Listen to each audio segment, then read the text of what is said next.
my career has inadvertently taken a path to help small businesses grow, in particular, or really emerging brands grow.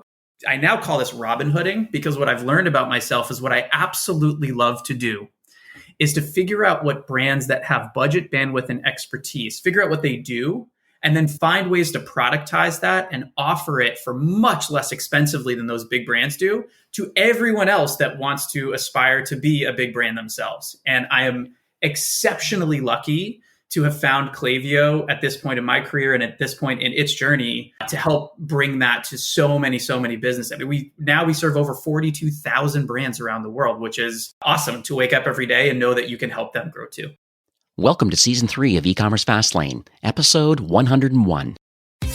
Welcome to eCommerce Fastlane, the podcast show to help you build, launch, grow, and scale a wildly successful e-commerce company. Listen to real conversations with proven practical strategies and success stories. Learn how to generate more traffic, more sales, more profit, and customer lifetime value for your Shopify store.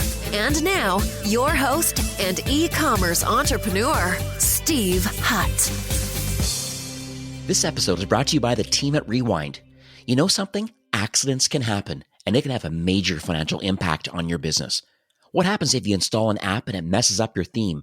Or you upload a product catalog with errors? Or even worse, a store collaborator deletes product images by mistake? The common myth is that Shopify has a backup that you can use when something goes wrong with your store. Untrue. Myth busted. Shopify has no native backups. So what do? You use Rewind to protect your store with automated backups.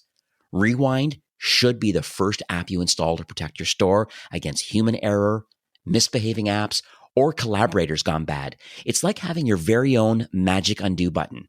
The Rewind app is trusted by over 30,000 businesses, from side hustlers to the biggest online retailers like Gatorade or Movement Watches.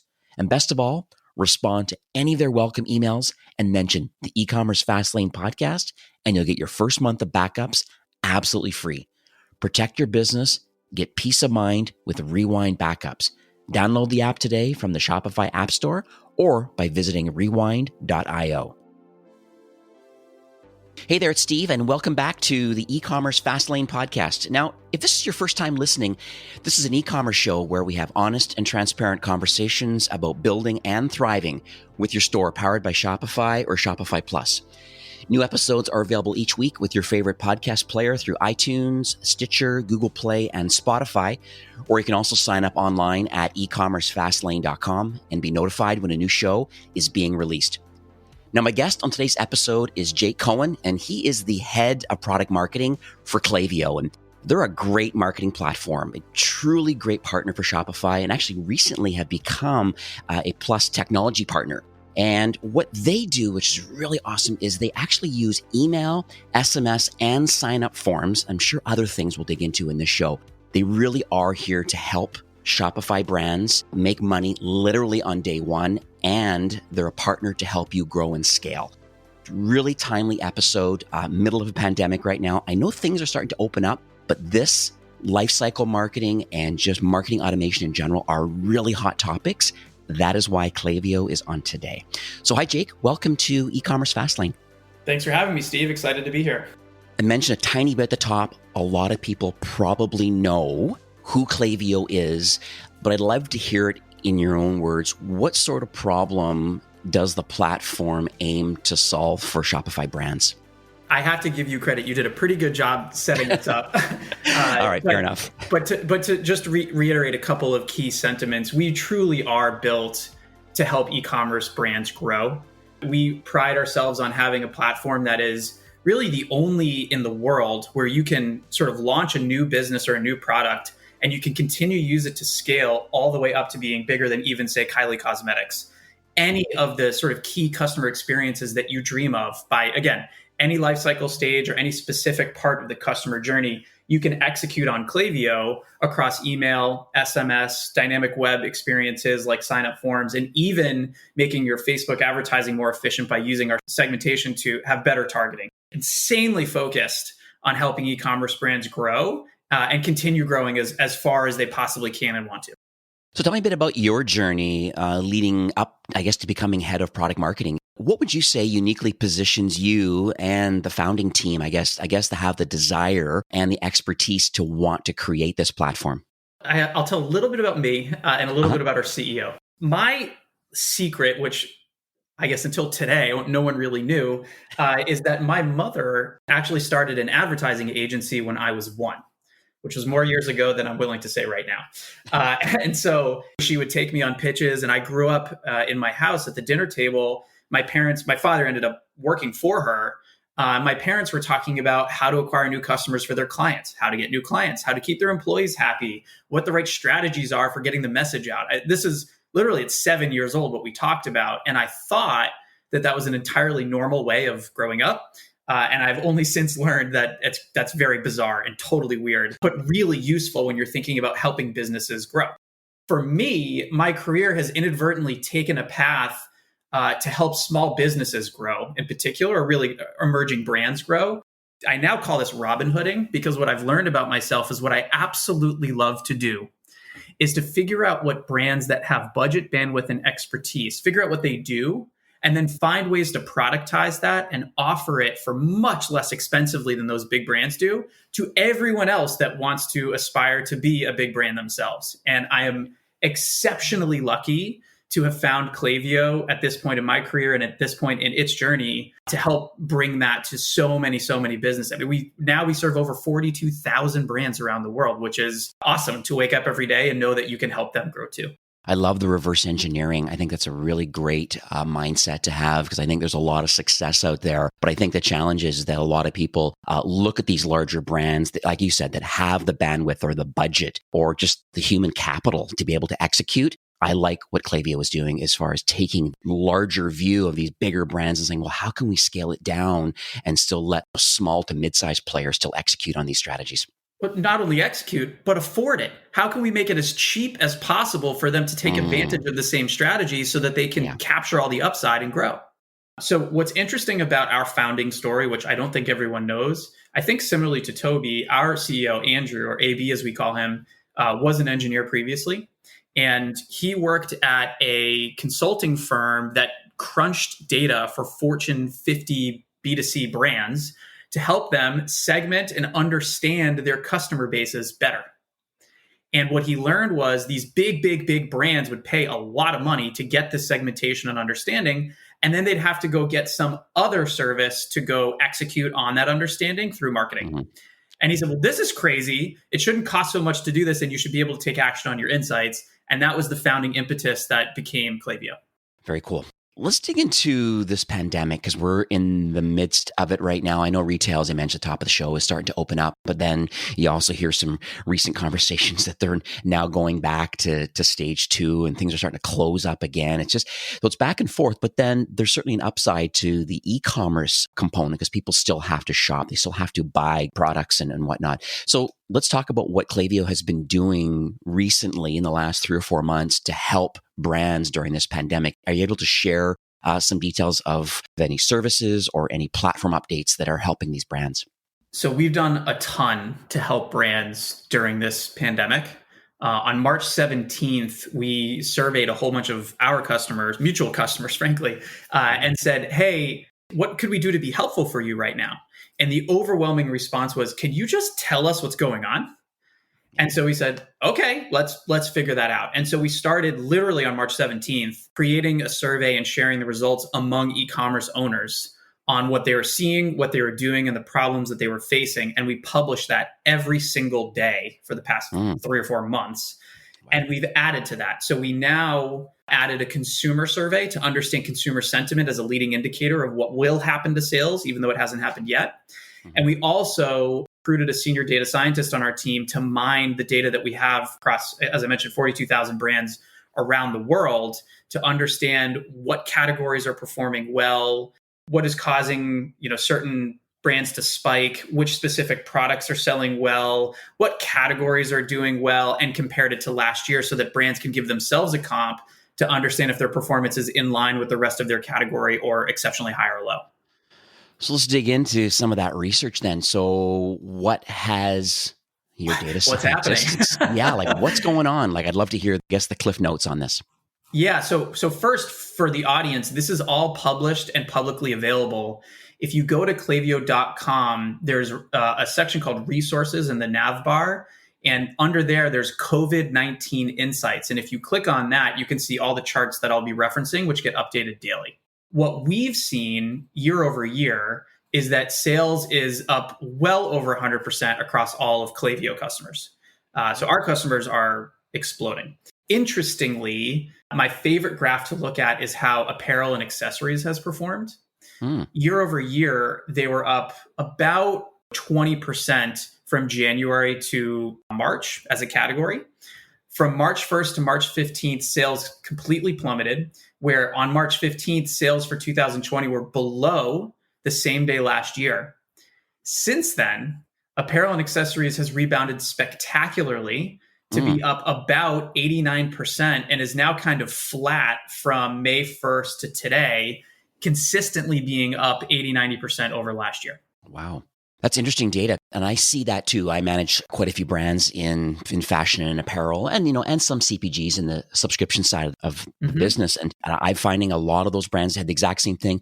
One challenge I did find was some apparel companies, unfortunately, put a lot of their business in wholesale, selling to other retailers. And because of that, obviously their sales went down dramatically because, I had one brand specifically upwards of 30 million GMV. 80% of that was being sold to other retailers, which were closed. And so because of that, it forced them, and they're ironically a Klaviyo customer, but it forced them to become more nimble now and to think of, well, what are we going to do now with our B2C initiatives? How do we build community? How do we, instead of having all our eggs in the wholesale basket, how do we create our own experiences and our own brand and start relying on other people to build our business? And so they made that pivot. Lots of others made that pivot. Do you have any stories or things that you could share about like, hey, instead of putting all your money in the wholesale basket, which is important for distribution, but then look what happens. How is Klaviyo, or any stories you could tell that would maybe shed some light on why it's important today to build your brand? Yes, I could spend days on this. Two quick stories that come to mind. One is a larger business that is in apparel and accessories. They're a sort of sportswear brand out of Ireland called Gym Plus Coffee. And what's interesting about them is they did a bunch of wholesale. They also had plans to open stores this year. And they had forecasted sales that they were going to hit. They're going to open 6 stores. Of course, that didn't happen. We had been publishing predictions and suggestions and strategies and tips on what people should do to thrive through this pandemic and prepare themselves from even more growth after. And they actually followed our recommendations almost to the letter of the law. And as a result, their sales today are ahead of their original forecast, and they never opened their stores. And so one of the interesting things that they did was they took their in-store employees and they actually trained them to become online associates, to be available via chat, and to work with people who are interested in getting help to navigate the product inventory that they had and make the right choices for that specific customer. It increased average order value when they ended up working with someone specifically, and it helped maintain the sense of community, which is incredibly important to this brand, demonstrating that when you connect with the brand, it's really a lifestyle connection that, oh, by the way, also has some great clothes that you'll enjoy wearing when you exercise or do whatever you do. So that's been, and we wrote up an article actually on how they've been doing that. And I'm proud of them. I'm excited for them. They're thrilled. It's like a wonderful, it's just a wonderful thing to be part of. The other interesting thing, so I have a very good friend who started a higher end handbag company called Cesta. They're beautiful. And she sold primarily to wholesalers who obviously weren't open or buying. And it forced them to sort of do exactly what you explained, Stephen, really think about what's our direct to consumer strategy? How are we going to sell directly? And in using Klaviyo and Facebook, frankly, they came up with some specific targeting around higher net worth zip codes and some specific consumers using our segmentation and connecting it to Facebook for custom audiences. And it allowed them to build a foundation where they were able to profitably acquire customers and sell their product. And while that may not have been as high as wholesale right away, it provided some sustainability and consistency that they can now maintain. They've tightened up their operation so that when they do get the opportunity to go back to wholesale, it's just that much more incremental. They're not relying on it as much as instead it's a big boost, which is a just different mindset. And it's going to allow for their brand to really, really continue to grow for the years to come. Yeah, I love the story about Jim and Coffee because I think the whole clienteling concept, where you're saying, hey, these potential retail sales associates, if they owned the customer, so to speak, because they were used to a personal one-on-one type relationship, I think it's very interesting of being able to say, hey, how can we maximize and build a personal relationship with customers and prospects, and sharing just the opportunity that, hey, retail is closed, or hey, we have curbside pickup now, or hey, we're going to do a pop-up over here. I think it's really interesting that that's the way things could be and how they're executing on it. The handbags, I'll make sure all of these links actually go in the show notes so we can give some shout outs to some of these brands and share what it is that they do. So we have all of this research, and we have brands that are, unfortunately didn't have the wholesale opportunity available to them because retail was closed. So they've put some energy into their B2C and owning their brand more. And so what sort of things have happened, though, in the midst of COVID that you've seen based on some of this research? We wrote an article in April predicting what would happen through the rest of the year. And so far, it has proven to be 100% accurate, which is insane. I'm sure it'll break at some point, but it's been good. What we've been telling brands to really think about is to zoom out your perspective. This can be really difficult to do when you're in, the daily hand-to-hand combat of growing a brand. But the appropriate way to develop a strategy is to zoom out and to take a timeline perspective that really looks through the end of 2020 at minimum. Right. And what you have to do is think about, strategically speaking, if I map my activity to a funnel, where in the funnel should I be investing my energy? And of course, this isn't a blanket recommendation. There's nuances based on your cash flow and your cash reserves and what your sell-through rates are and how new you are and all that kind of stuff. But from a higher sort of philosophical perspective, you have to think about the funnel. You have to think about the year. Some observations that we've made. In Q2, a vast majority of where consumers would normally spend money, stores, were closed. And as a result, we saw consumers go online to buy the things that they need. We've published a ton about this. You guys have seen it. We've seen it. E-commerce sales have exploded. But that's not going to go on forever because, of course, stores are going to open, and they have been opening. And we have been seeing a rebound in consumer spending and a sort of flattening of e-commerce spending. Because stores are opening and because they were closing Q2, retailers with stores need to advertise more to get people to be aware of the fact that they can now come into a store. And because their stores were closed in Q2, they really need to get sales back up to prove to investors and to Wall Street that they're going to get sales to come back. And so what you're going to see is because those stores were closed, they pulled out of the advertising market. It made for exceptionally efficient e-commerce advertised spends. So you were seeing ROAS. I was hearing ROAS is upwards of 10x, which is insane. And so it was a wonderful time to acquire customers. All of those stores as they open are going to come back. And what happens when advertisers come back is that demand goes up. And from our intro to macroeconomics that we took in college, we know that when demand goes up, price goes up. And so we're going to see advertising costs absolutely rise. They're starting to now. Right. Consumers are going to start going back to stores, and they're also going to change their mindset a little bit. Originally, when this hit, the mindset of consumers was, I have a new environment. I need to buy new things that will make me feel safe and comfortable at home, what we call new essentials. But now that we're starting to reopen, although we'll see how that goes in the next couple of weeks, consumers are reintroducing themselves in what I'm calling their own personal debutante. And so they're going to want to present the best version of themselves. So we're seeing an increase in sales in apparel and luxury and jewelry. We, interestingly, are seeing an increase in sales in eye makeup, but not as much on lip makeup. And same, we're seeing a lot of nail polish. There's an increase in sales. And so consumers are really thinking about what are the things that I want to have for myself to sort of re-enter. And then all of this is going to have a really huge impact on the holiday season.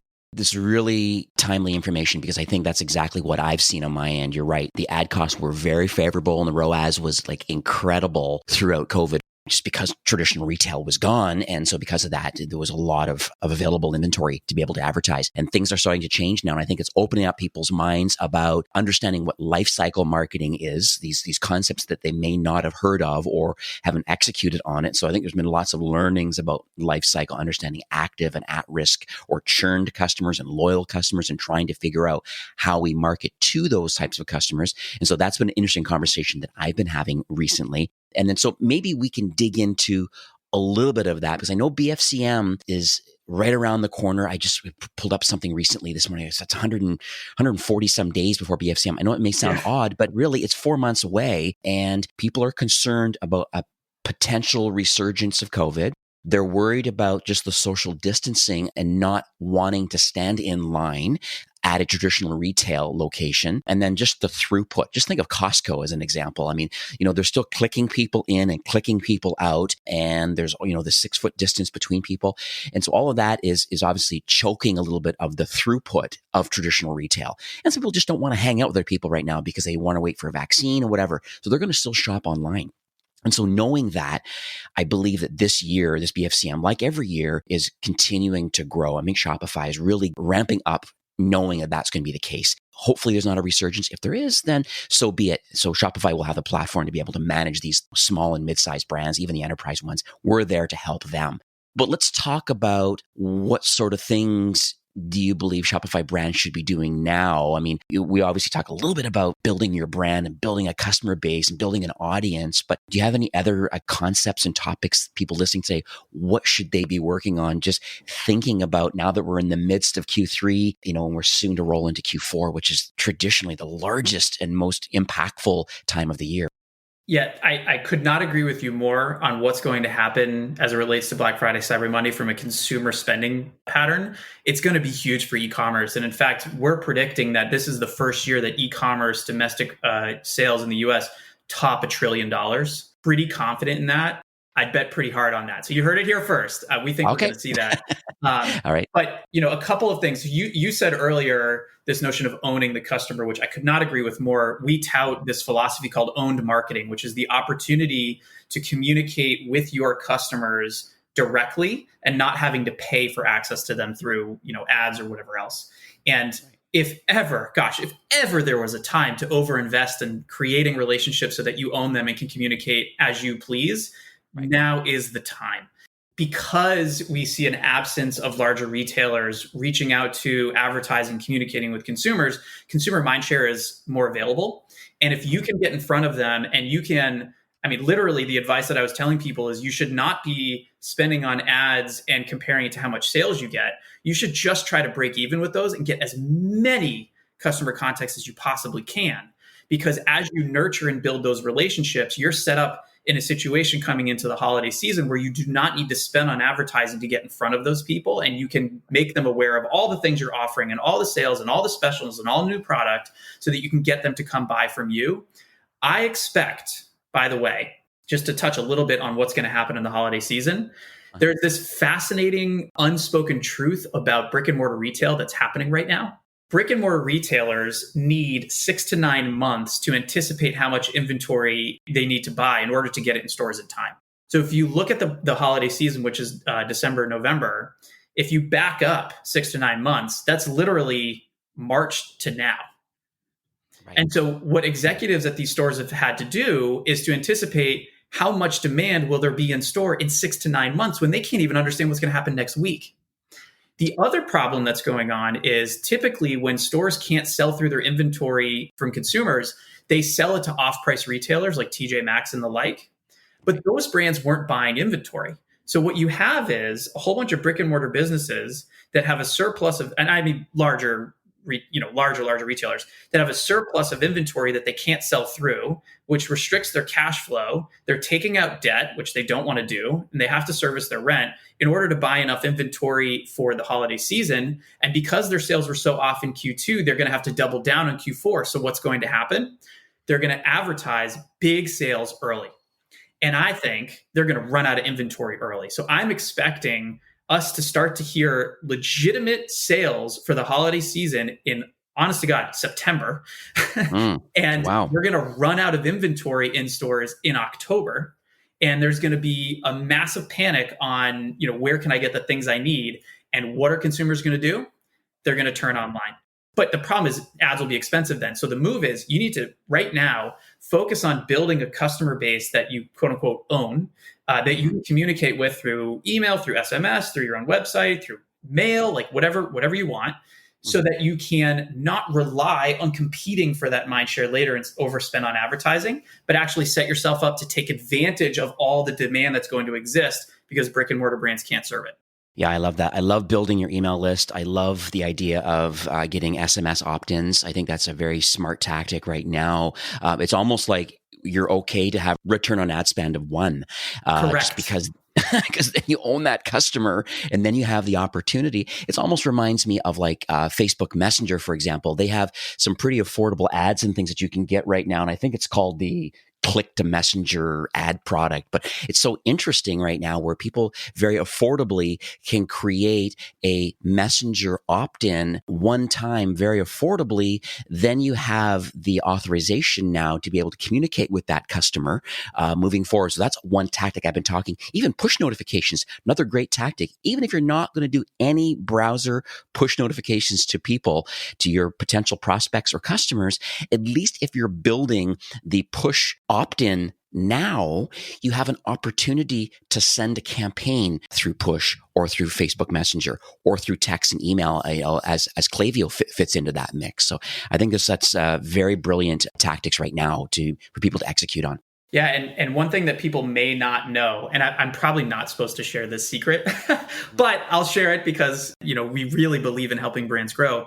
You can actually use Klaviyo's sign-up form product without touching code. There's an automatic installation with Shopify. It's the best integration in the market. And you can, for free, use our sign-up forms product to grow that audience. If you're using something else for email, something else for SMS, obviously you can do all those things on Klaviyo, but we don't want to disrupt everything unnecessarily. Right. But if you want to take advantage of using the data that lives inside Shopify to target effectively, to convert people on your site, you can do it with Klaviyo. We have customers that are converting upwards of 7, 8, 9, 10% of their web traffic into email addresses by using our sign-up form product. So if they do that, the other thing they'll be able to do is you can create a segment of customers, recent customers, and you can connect it to Facebook and do a lookalike audience for that group so that you can more effectively target on Facebook, maintaining that ROAS of 1 by increasing your spend and just drive people to your site, hit that sign up form, grow your list, and off you go. I love it. I love the idea of finding, your highest value customers and then creating a seed audience is what you're talking about. I think that's a really smart tactic. So let's take a slight pivot and we're going to talk about the people that are listening into the show today. I mean, thousands download this episode and there are a very diverse range of entrepreneurs and, some founders of other solutions. But if you were to give some advice today to, let's say, entrepreneurs, they're on Shopify, they're in the early stage, what sort of tactics or strategies would you feel is most impactful today for them?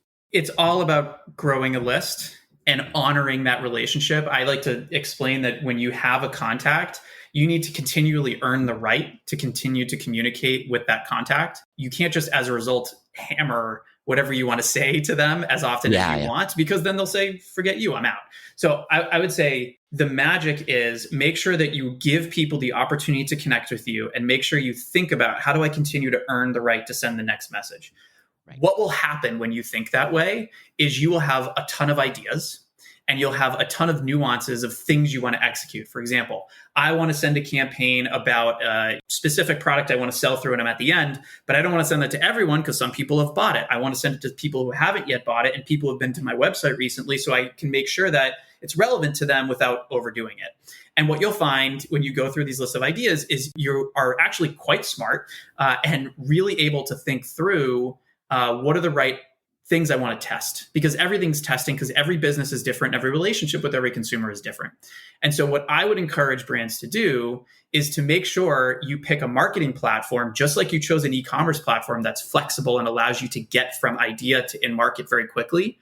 Choose a marketing platform that gives you stuff to start with, but really gives you the opportunity to test and to go fast, because the faster you learn, the faster you grow, and things change as you grow. And so you just constantly need to go from idea to in market and then see how it went every day as quickly as possible. And make sure you choose a platform that will support your acquisition efforts, your email efforts, your SMS efforts, and allow you to be specific and targeted and move quickly along the way.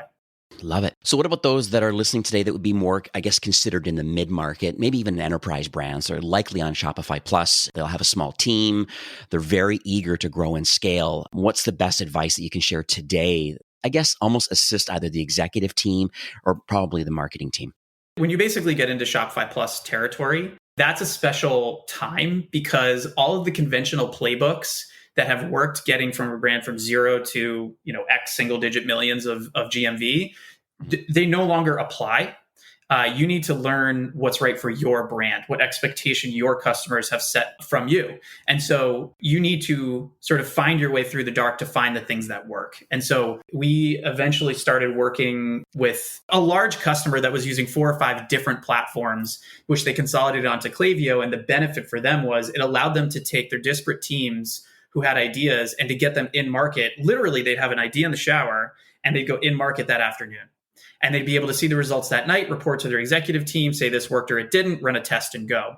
And so if you have a large team, you want to make sure that the only limiting factor to your speed to learning is your team, your internal communication. You don't want it to be a platform. You don't want it to be reliability from whatever tools you're using. You don't want to be because you have a white gloved manager doing everything for you. Like, you need to be able to have an idea and get it done. And so I would recommend that they make sure they're using a platform similar to Shopify Plus. And in fact, over half of Shopify Plus customers are using Klaviyo right now for this exact reason, because you can take the rich data that lives in Shopify Plus, you can trust the integration, you can have an idea, you can put it in market and literally see the results in sales that afternoon.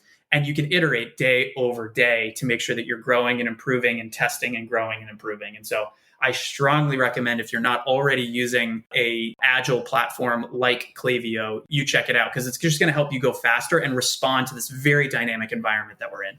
So let's talk about the future of Klaviyo. Are you able to share any North Star, any highlights for the remainder of the 2020 roadmap? Is there any partner alignment or any kind of innovation? I'm just curious, just like how you believe the platform is going to iterate over time to help these brands. Yeah, there's so much coming. Actually, it's kind of insane. Yeah, as I mentioned, our North Star is to help businesses grow. And so we're just constantly looking for more ways that we can help those businesses grow. We recently just released a new feature, which I'm very excited about, where it allows for A/B testing and sign-up forms. And what's special about this isn't just that you can have 2 different variations in your sign-up form and see which one does better. Most providers currently say, pick your time window, pick your amount of traffic, we'll put 2 up and tell you which one does better. We took it to a whole new level. Our data science team worked on this, and behind the scenes, we have a whole system that powers literally minute by minute statistical significance checkers. And based on how one version is performing over another, we'll actually route traffic to the winning variation to ensure that you're maximizing your efforts while the test is running. And we'll actually proactively tell you when you've reached statistical significance, so that you don't have to potentially wait too long because you've set a time window that's too long, or even worse, pick a wrong winner because not enough time has passed to allow the winner to fully win. And so it's both exceptionally exciting if you want to maximize your conversion rate on your website into your growing your list, but also a nice sort of indicator of where we're going as a platform, using these sophisticated services, we call them, under the hood to help make brands and marketers smarter so they can focus on strategy and what they think are going to be the things to move, and then let the platform do the blocking and tackling to test and tell them which perform best. So I'm excited about that. Other things that are coming that I can tell you about. So SMS is obviously huge for us. We recently added the ability for people to insert dynamic coupons that get populated from Shopify into an SMS. And we'll be adding more and more and more to that whole experience. Already, we're seeing brands make an insane amount of money using SMS and coordinating it with email in one screen, which has been really helpful. We have a big announcement coming ahead of the holiday season, which is custom analytics, where what we're going to do is give people the ability to explore their data, no incremental cost, and understand their customers even more. So for example, if you wanted to understand the average amount of times people open an email and visit a site before they purchase, you'd be able to do that in Klaviyo very simply.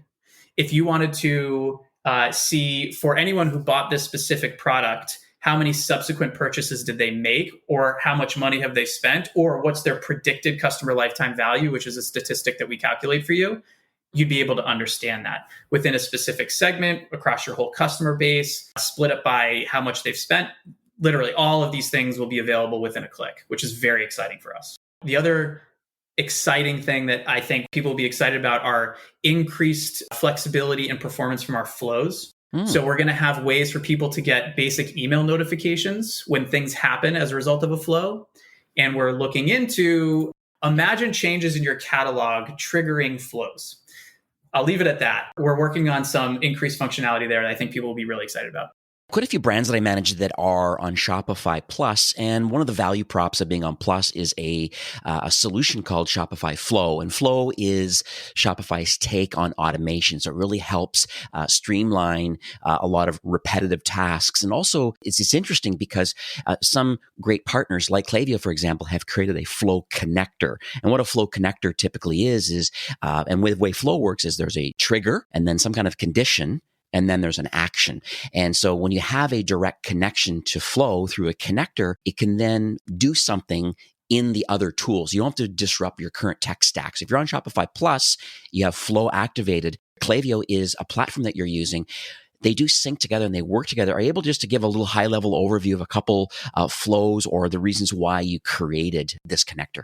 Anything that saves a merchant time is awesome. And so we love that you guys introduced that product to help people streamline and automate some of the tasks that they were working on before. And of course, we want to make sure that all the data that's within Shopify is made available to people to work on their marketing in Klaviyo. And so we did create this connector, which is awesome. And it gives people the ability to take some of the outcomes of their automations and their flows from Shopify Flow and update Klaviyo accordingly. So we've seen people, for example, tag high-value customers or flag potential high-risk orders and have those moments get passed into Klaviyo and then trigger a subsequent outreach that's very specific to a very specific subset of customers with Klaviyo.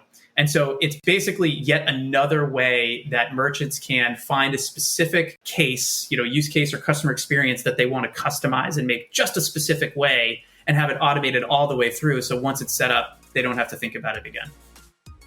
So, Jake, we are nearing the end of the show for today, but do you have any closing comments or any takeaways that you would like to leave with our listeners today? I just want people to know that if ever there was this crazy silver platter that would accelerate the growth of the e-commerce space, it is right now. And for the brands that are already using Shopify and Klaviyo, you guys are tremendously thoughtful and intelligent. You made a great choice to work with two different platforms that work, frankly, better together than any other two in the market, that are flexible, focused on your growth, and here to help you. And if you're not already, as I mentioned, more than half of Shopify Plus customers are with Klaviyo, and a whole big chunk of Shopify customers are there. We encourage you to check it out. It is free to try. And as I mentioned earlier, if you don't always send emails, there's some other services you can use for free for a long time. We want you to grow, and we'd love the opportunity to help you guys get there. Yeah, I was going to mention that for those listening today that maybe want to take the platform for a spin, maybe if you're on a competing platform, then let's really get into a true marketing automation platform. Where can people go to, sign up for these free trials? I know we did speak offline a little bit. Can you give some details about how people can get started? Yep. So there should be a link in the show notes, which you can click on. If you don't, you can literally go to klaviyo.com and there's a button right there that says get started for free. You can create an account in literally minutes. The integration with Shopify requires no code and works very quickly, and you're good to go. Perfect. Yeah, it'll be ecommercefastlane.com/Klaviyo. It's KLAVIYO, and that will redirect you to that listener-only promotion. But yeah, you get up to 250 contacts, I believe, and you get forms and email and analytics and segmentation, like all these things, custom audiences, Facebook. Even the SMS component now, apparently you're going to give us some free messages to actually test out the solution with your own customers. I think it's very timely. I know Klaviyo is a fantastic partner for Shopify, and I want to wish you continued success. It's very clear to me, as you know, Shopify really has a mission to make commerce better for everyone. And for me, listening to this conversation today, it's clear that you and Klaviyo and the whole team are really in tight alignment with really wanting to help Shopify brands grow and scale. I just want to thank you for coming on the show today and sharing. We are more than happy to serve, and we appreciate you guys being such great partners and being someone that we can work with to help all these brands grow. So thank you. All right. Have yourself a great day. You too. This episode was brought to you by the team at Rewind. If you're a Shopify partner, join leading agencies like The Tap Room, Milk Bottle Labs, BVA, and more in the Rewind Agency Partner Program. You can earn up to $1,000 for recommending Rewind to your clients. And as I mentioned at the top of the show, if you're a merchant, feel confident and enjoy peace of mind that your store is always safe with automatic backups by Rewind. Learn more by looking up Rewind in the Shopify App Store or by visiting rewind.io. And make sure you mention eCommerce Fastlane Podcast and you'll get your first month absolutely free. Well, that's it for today's episode. I'd like to thank you, a loyal listener of eCommerce Fastlane. It's my hope that this podcast is offering you a ton of value through growth strategies, tactics, and exclusive insider tips on the best Shopify apps and marketing platforms, all with my personal goal to help you build, launch, grow, and scale with Shopify. Thanks for investing some time today and listening to the show.